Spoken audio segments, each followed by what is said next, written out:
Table Football Monthly, don't mind if I do. Table Football Monthly.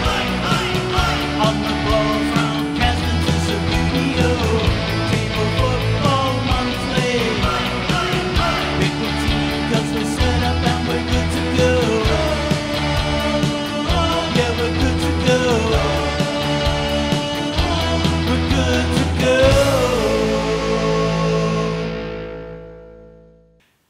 Hello, a belated Happy New Year and welcome to the January edition of Table Football Monthly. This month's programme has all the usual stuff in it and of course we hope you're going to enjoy it. But we also have a monumentally cool prize we're going to give away in this month's competition in association with our lovely and gorgeous chums at Subbuteo World. That's the only clue I'm going to give you, but please stay with us because I just know you are going to love it.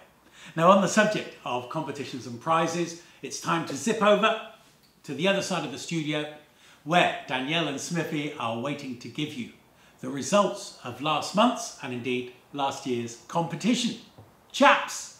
Thank you, Keith. Now, before we start the draw, once again we've got Action Man in charge of security. Wow, about that.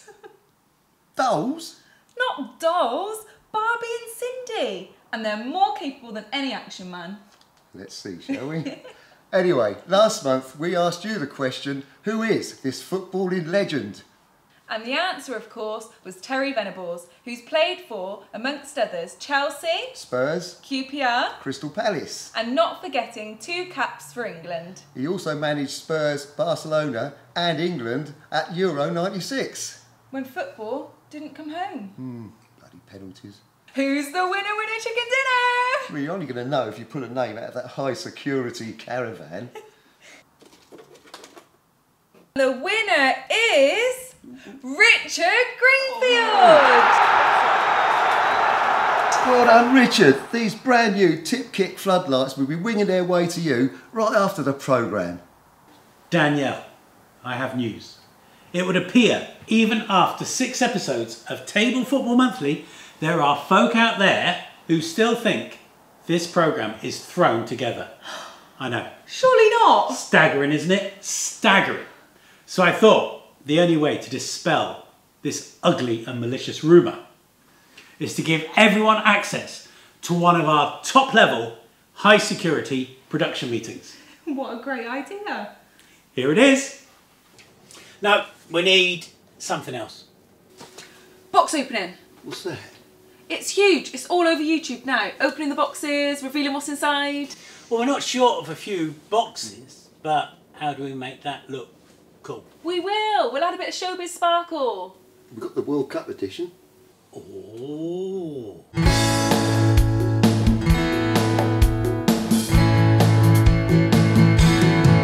I got the World Cup edition back in '72.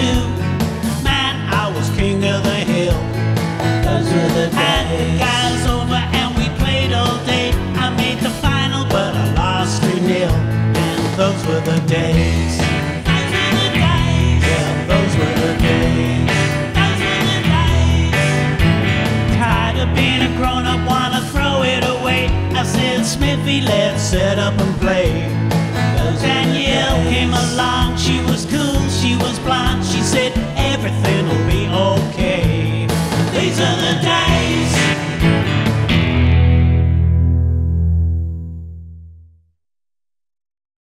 I really enjoyed making that video. We had so much fun, didn't we? Yes, we did, and I don't know about you, but I will never be able to look at a Subbuteo World Cup edition box the same again, ever. No, I meant the song.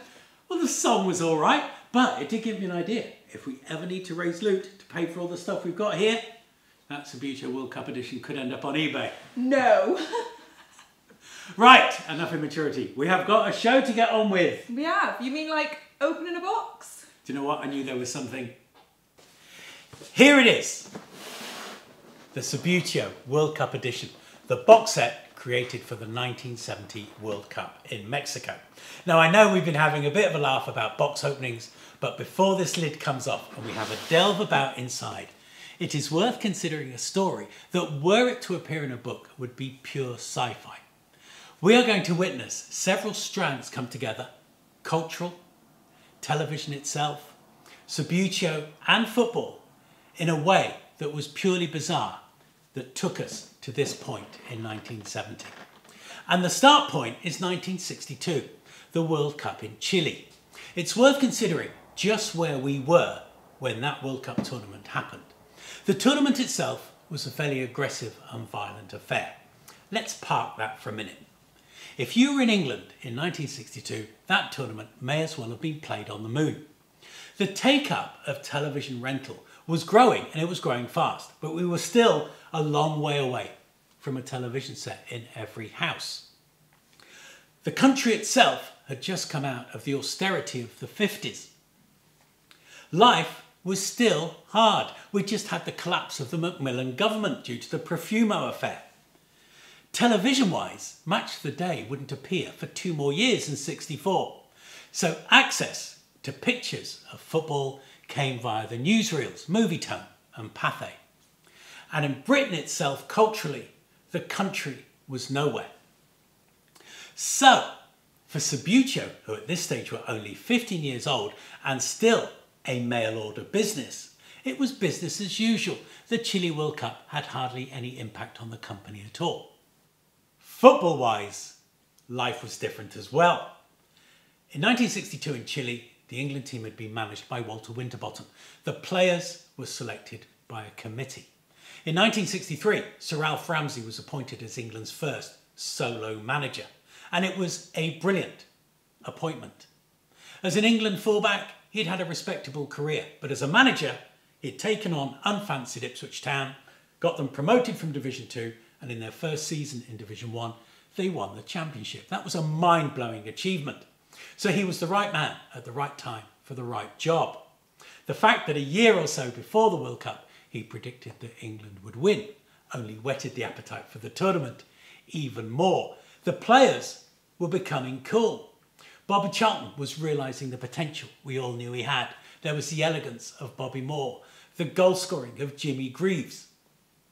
Football was now being watched by massive crowds.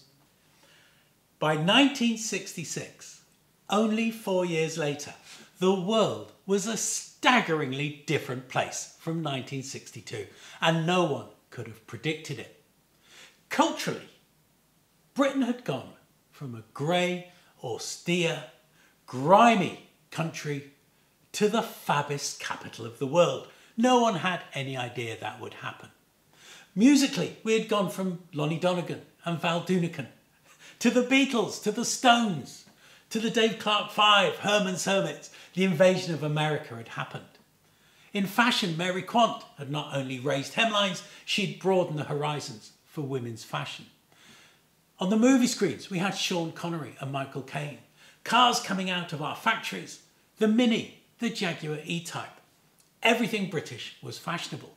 It was also the birthplace of football, the world's favourite game. So the appetite for the 1966 World Cup globally was massive. Now, 2 elements weren't ready. One was television. They'd only started broadcasting Match of the Day 2 years earlier. Directors were still struggling to comprehend how to predict where a goal kick would land. The ball would fly upwards off the screen. Where was it going to come down? They were still missing goals. There were no action replays. Television was going to be taking on the 1966 World Cup as a new venture.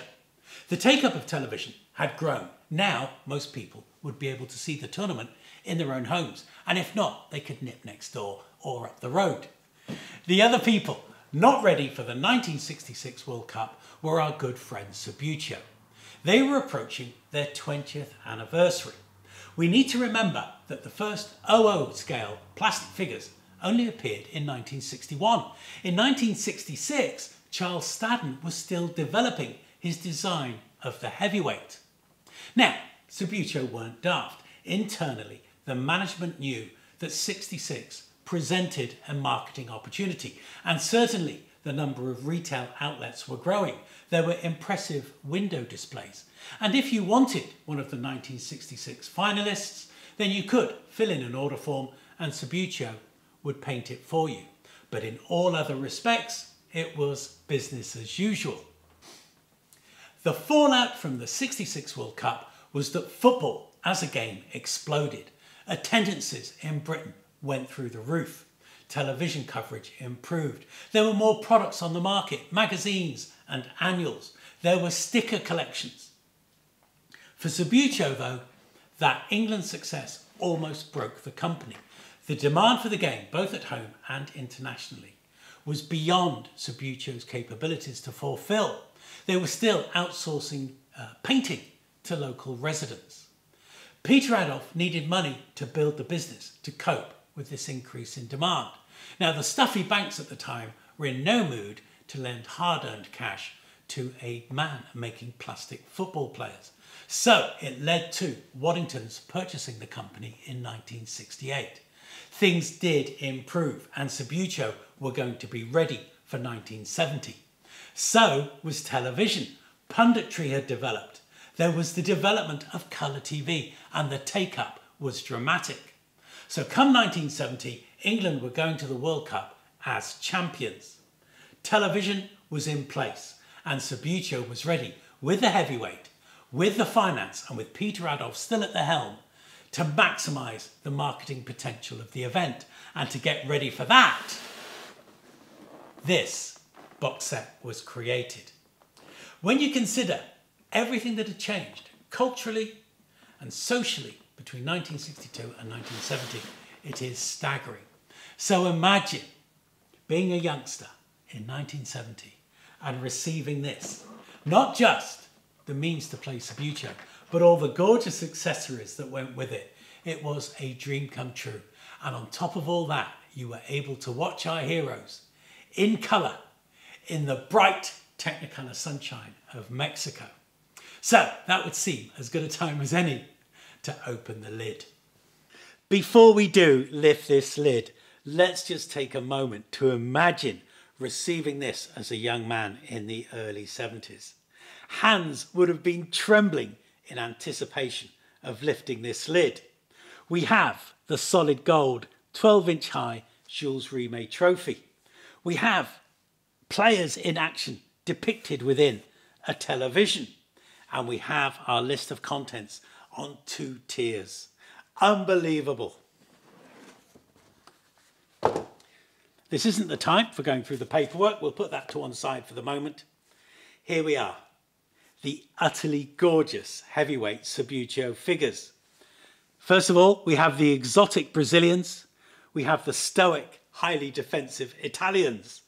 We have what I still believe to be the sexiest Subbuteo scoreboard with 3 lamps. We have the Jules Rimet trophy, a half-time scoreboard, and we have 2 floodlights. Clearly, we would have preferred 4, but at least it gets us started. On the second tier, well, we have England, we have a flag. For reasons I've never understood, we have a whistle. The pitch, shooting practice target, green fencing. In the original World Cup edition, it was red. We have our photographers, our officials, and our television crew. What an utterly amazing and complete Subbuteo set. The first box set of its kind, and for me still, one of the best. A rather poignant footnote to the story of the 1970 Subbuteo World Cup edition is it would be the one and only World Cup box set made under the stewardship of Peter Adolph. He left the company shortly afterwards, which is another reason that this set is so special. Now, next month, we'll be looking at the one set that maybe eclipses that World Cup edition. And it is, of course, Munich, that was prepared in time for the 1974 World Cup. We'll be having a play around with this one next month. Those of you who watched last month's programme, which will be absolutely everybody. I knew you could get away with that. Those of you who watched last month's programme may recall we did a piece on the common usage and preference between 2 words, one being soccer and the other being football. Well, it created, you won't be surprised to know, something of a bulging mailbag. And everybody, with no exceptions, every citizen in the world agreed with me. Who'd have thought that it is indeed football by choice, Table Football Monthly, and the sport we love is football. Well, what we also did was we started discussing Newfooty and Subbuteo, and we promised part 2 this month would be the post-war story between the pitch battle between these two epic games. That is right up your street. You're not wrong. So, let's get started. It is one of the certainties of life when two of us table football folk get together to discuss Subbuteo and Newfooty. At some stage, the question of whether or not Peter Adolph blatantly plagiarised Newfooty will come up. Now, copying is a truly emotive word. In the worlds of jewellery and fashion, it's a rip-off, a knock-off, it's illegal. In the wider global picture, America and Russia in the world of militaria have been at it for decades. In music and television, it goes on all the time, but is couched in softer terms, a nod to, a homage. We do not encourage copying. What do you know? Perhaps the time is right for us table football folk to do a clinical forensic examination of the facts and come to a conclusion that we can all agree on. After all, we're table football folk and we can do anything. So our start point is we know who got their game out first. I really could stand here and play this game all day. So this is Newfooty, created in 1929. This particular edition is from 1936. Now, so that we can start our comparison, what are we talking about here? We have 11 aside. We have a scale that's similar to the Subbuteo we know today. We have an egg-shaped ball. We have goalkeepers on a stick. So there are things here that we are familiar with already. I think it's time to look at the rules because that's where I believe the real issue of inspiration or plagiarism lies. Right, let us start with the means of propulsion. Flicking with the forefinger is a hard thing to describe as an invention. We've often used our forefinger to flick a bit of fluff off our shoulder, to flick an insect off the dashboard. Flicking itself, I don't think, can be a copyright issue. But what is interesting is how it is worded here. Place the finger close behind the man, the back of the finger being nearest to the player, and allowing part of the fingernail to rest on the pitch. Press the finger down gently and at the same time move it sharply forward, moving it from the middle joint for preference. Hold your hand still and don't use your thumb at all. Distance is regulated by the force applied. Now that, to me, is a clear rule. That is a method of playing this game. Whilst I think you might have a hard job proving that it is a legitimate invention and a legitimate brand new idea, you could certainly say that as a means of playing the game, it was inspiring to Peter Adolph. Now this is the rule that I think is most relevant to our comparison. Any man playing the ball more than 3 times in succession must pass to another man before a goal can be scored. This is the 3-touch rule. It's almost Article 1 of the Subbuteo and Table Football Constitution. 3 touches, then another player has to touch the ball. I think this, if I were a lawyer, would be the first point at which we would look at Peter Adolph and say, Mr. Adolph, could you please tell the court where you got that idea from? Interesting. We are going to leap out of the 1930s, race through the Second World War, and we get to 1947. Peter Adolph had been demobbed from the RAF and by trade an ornithologist and egg dealer. But he was looking to boost his winter income. Now I think we've established he was well aware of Newfooty, But as a Queen's Park Rangers fan and keen football enthusiast, he decided to look at creating a football game. Now the question is, did he copy Newfooty? Well, I think if we get stuck down in the embryonic games from Subbuteo, we're not going to achieve very much. So I want to tiptoe forward to the early 50s so we can look at the two games side by side when they're both a little more evolved, because that's when the waters get truly murky. One thing that cannot be denied is by the early 50s, the boxes were very similar indeed. Not just in size, but in the way they were laid out.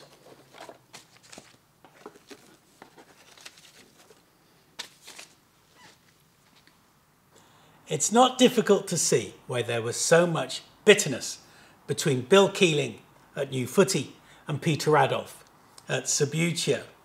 Bill Keeling must have felt that every good idea he had was copied by the Tunbridge Wells Company. He had his fixture list, three-sided. Subbuteo produced theirs, three-sided. He had his badge. Subbuteo had theirs. Newfooty Player Association, Subbuteo Table Association. But when we get to the early 50s, it becomes a little unclear as to who has copied who. Peter Adolph has put a lot of thought into his player types. He may have lifted Newfooty's rules, but he has designed his own player type. Bill Keeling, having seen what this new kid on the block was doing, has adjusted and improved his game. So the first thing we're going to do is look at the players. Well, here they are. Here we have the Newfooty player in, ironically, as Peter Adolph was a Queen's Park Rangers fan, in QPR's colours. Now, he has changed a little bit since before the war. There's our original player standing next to him. So you'll see he's taller and his base has evolved and become rather similar in size and base design to Peter Adolph's Subbuteo player. So by this stage, Bill Keeling must have looked at Peter Adolph's development and thought, he's stolen my rules, he's stolen my game, but I like the players. So how different are they? Well, Peter Adolph created his. People refer to it as a hemispherical base, but in fact it isn't, as it has a flat bottom, with a washer in it for weight. Bill Keeling created his with a little piece of lead in the bottom. Otherwise, how do they both work? Well, let's have a look. Right, we're going to have a little sliding challenge first. We're going to try our Subbuteo player first. I haven't polished these, I'm using them straight out of the box. Equally, we're not in a competition. I think this is a fairly decent distance to start with. Let's see how the Subbuteo player does. Okay, not bad at all. Let's try his Newfooty Oppo. Okay, that's probably me, as I don't use Newfooty very often. Let's see. Okay, he's curling a little bit. Not bad. Now this spin test could be rather pivotal. As we mentioned, Peter Adolph put a lot of store in the effort he put into designing his flat player's base and coined the phrase spin to win. If he's going to have any chance of proving a case that he hasn't copied Newfooty, it's only going to be in the player design, because as we've shown, he's nicked the rules, he's nicked a lot of the paperwork. So let's see how he gets on.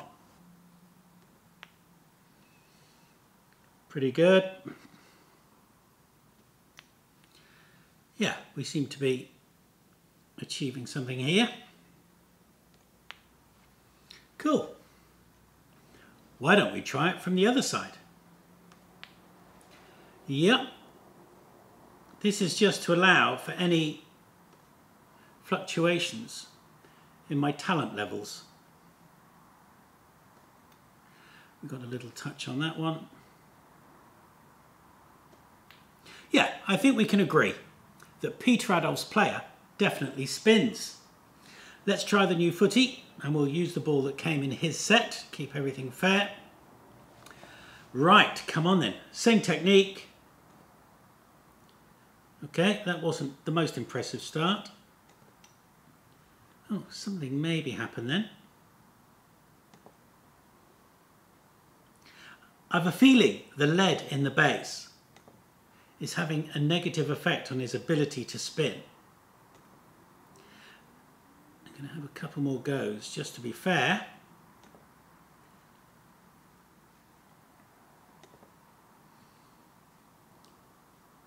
Now hopefully you'll appreciate that because I showed some ability to get the Subbuteo flat to spin,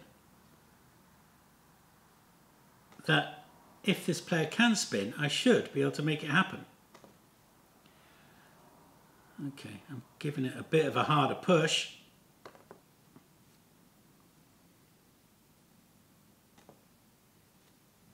I think I may have to accept that our Newfooty player is not a keen spinner. Right, finally, the chip test. We'll have the Subbuteo player go first, line him up. Not a problem.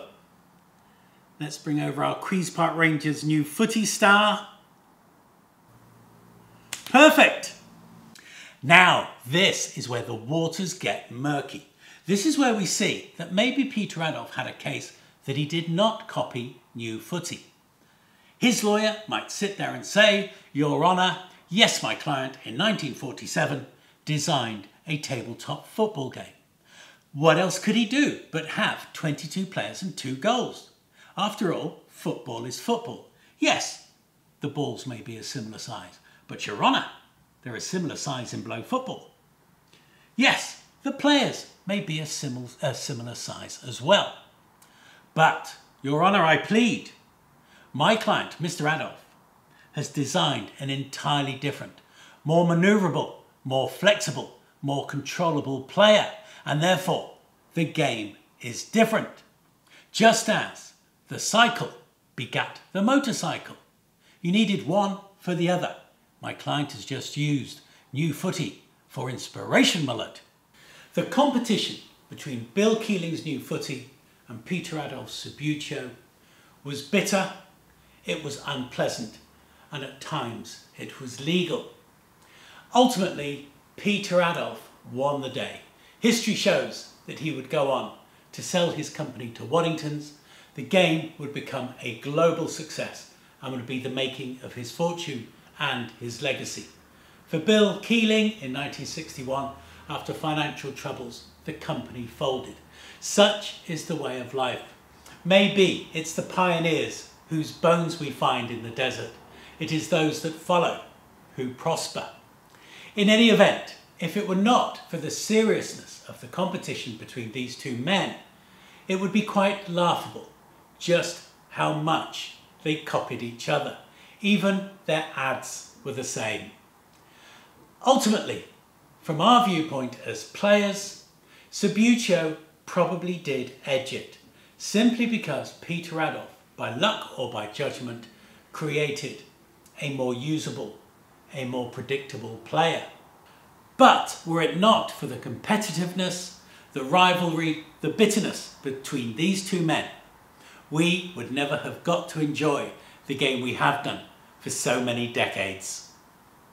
At the start of the programme, I promised you a monumental prize for the winner of this month's competition, and I wasn't joking. We will be giving away an early 50s Subbuteo box set. Many of you will be familiar with this, but for those of you who aren't, clearly the one thing you won't get in this box is a pitch.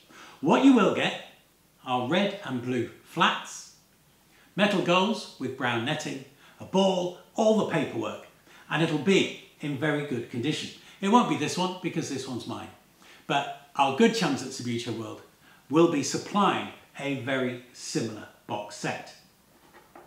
Now, if you're a collector, clearly this is going to look fabulous on your shelf. If you don't go this far back with Subbuteo, I really recommend entering. And when you receive the box, tip out the contents, lay it out and have a game. because until you have played with Subbuteo flats, you have not lived. Now, in recent months, the number of you submitting correct answers to our competitions has grown to an extraordinary number, which is fabulous and we're always grateful. The one downside is that Danielle and I have to sit down and write down all the correct answers by hand, cut them out, fold them up into similar sized pieces of paper so we can do a draw. So, because this is such a colossally good prize, and because Danielle and I want to cut down on the paperwork, we are not going to make this one easy for you. You'll remember earlier in the programme I did a piece on the Subbuteo 1970 World Cup edition. I showed you a picture of the England squad and staff from 1970 in their rather gorgeous suits singing their #1 hit Back Home in the Top of the Pops studio. So this month's question is, who is this gentleman? Now you might be thinking he's too old to be a player. That's the only clue you're going to get.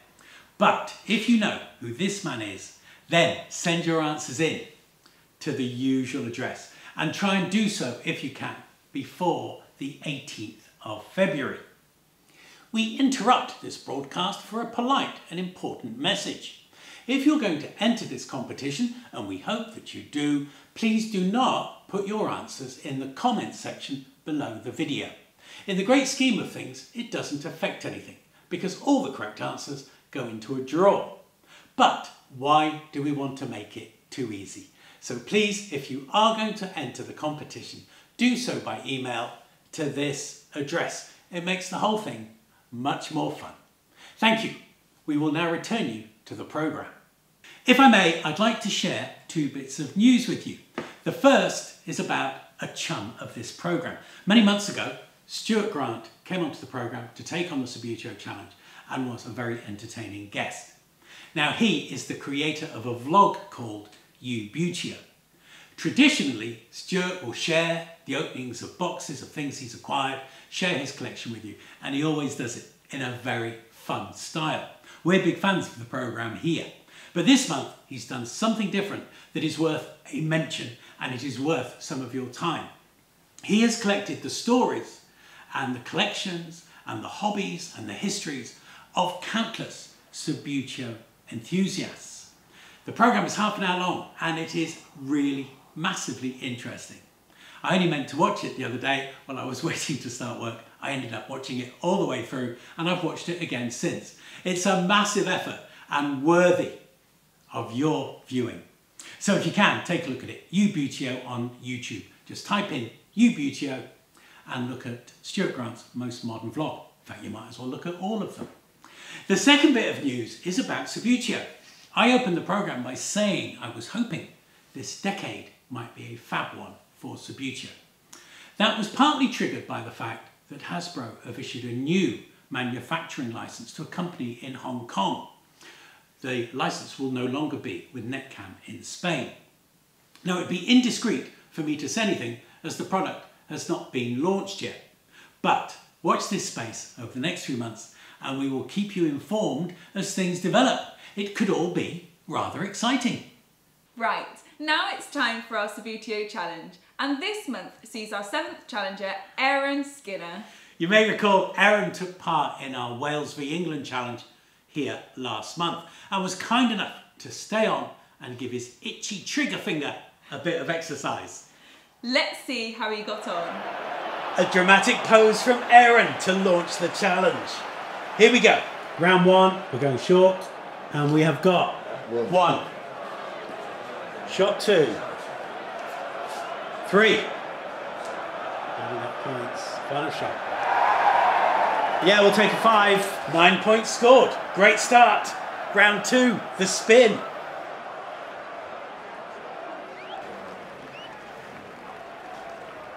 Oh, just fell short. Oh, and long. We need the one in the middle. There'll be 8 points in it if you can hit it. Ah, one unlucky shot there. 0 scored. Round 3, the putt. First one in. Going for a second long distance shot. 16 points all in. No, 17 all in. Here we go. Oh, just wide. Come on, if we can get this one, we'll probably challenge it. He's going for it. He's going for it. No, he's not. He's going short. Come on, still 5 points, whichever way. 8 scored in round 3. 17 in total. Final round. Ooh. Second shot.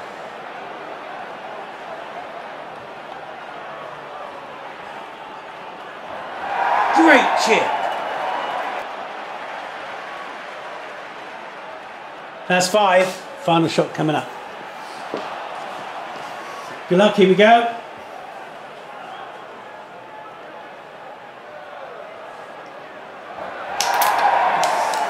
That's 27 if you didn't hit the grey bar. Oh, the replay shows the bar was hit. 2 points deducted.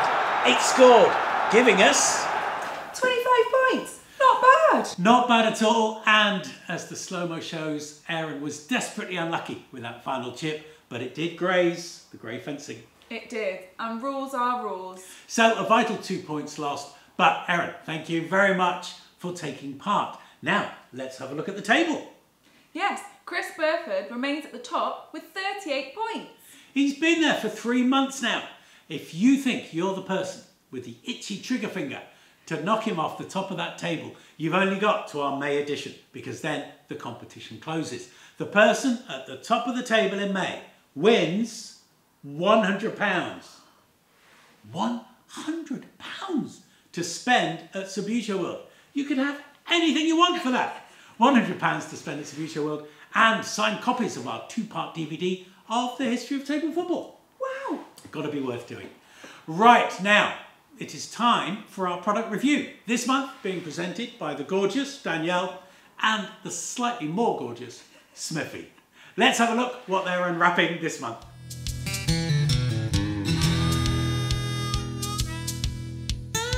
Earlier in the programme, you may recall we gave away a box of TippKick floodlights.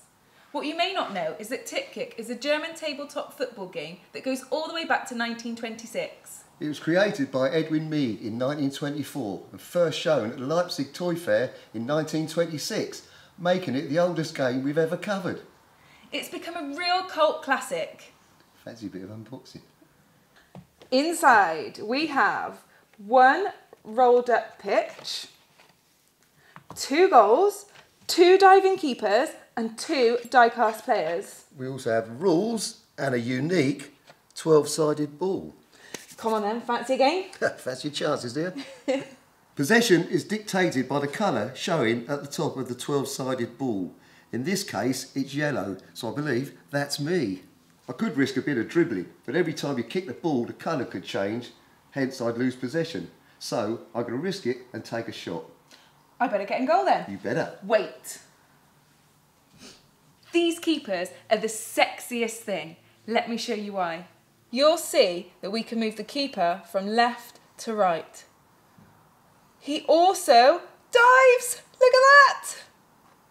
I'm allowed to place my player 2 player lengths away from the ball. All right, get ready to practice your diving, girl. Well, it was a rubbish shot, but it's still my ball. It's showing yellow. I'm going to move my player again. There's nothing in the rules to stop you. Here we go. Oh, close. Right, let's go over a bit of dribbling now. Me, I go. Okay, go on, give us a chance, girl. It's addictive. Oh! Saved. Fundamentally, it's a shoot and save kind of game, but it's still great fun. Get in there! It's become something of a cult, and there's a variety of strips available too. And Keith has found something a little similar. Thanks, Smithy. The game I have here is Schuss ins Tor, roughly translated shoot in goal. So clearly, obviously German, made by Käferspiel, and Käfer, I believe, is translated as bug. The similarities are quite weird. The box is a similar width to TippKick, only TippKick is a good bit taller. When we take the lid off Subbuteo, we find out that this is also a two-a-side game. We have a 12-sided two-tone ball. This is all feeling very familiar. Unlike TippKick, the players in Subbuteo are plastic rather than die-cast. We don't have a diving goalkeeper. We have a kneeling goalkeeper in a rather fetching flat cap. Now, I'm sorry to have to say I can't date this game, but it is clear by the player's kit. It is probably from the 50s. Now, having looked at Newfooty and Subbuteo, it's clear that England wasn't the only country producing football games with a degree of commonality. But that's not why I wanted to show it to you. What's interesting about TippKick is the player has a lever that you depress to make him kick. With Subbuteo, it's the player's head. Now, I don't know about you, but does this remind you of a game that came out in the 70s that was a massive hit? It was made by Parker. And it was, of course, oh, hang on, he doesn't want to stand up. Striker, the fast action football game with real kicking players. What a cyclical world we live in.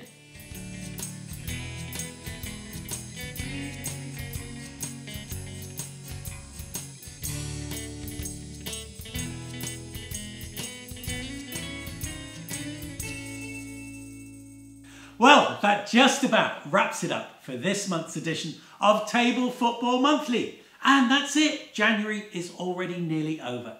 Where does the time go? Right, much like all the boxes spread around the studio, the three of us are spread all over the place. So, it is a goodbye from... See you next month. Bye. Thanks for watching. See you next month. And, to quote Ronnie Barker, it's goodbye from me. We'll see you next month.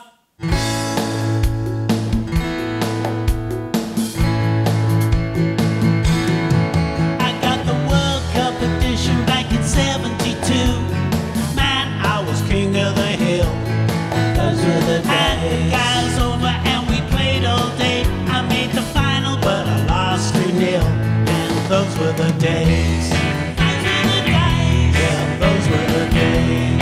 Those were the days. Tired of being a grown-up, wanna throw it away. I said, Smithy, let's set up and play. Danielle came along, she was cool, she was blonde. She said, everything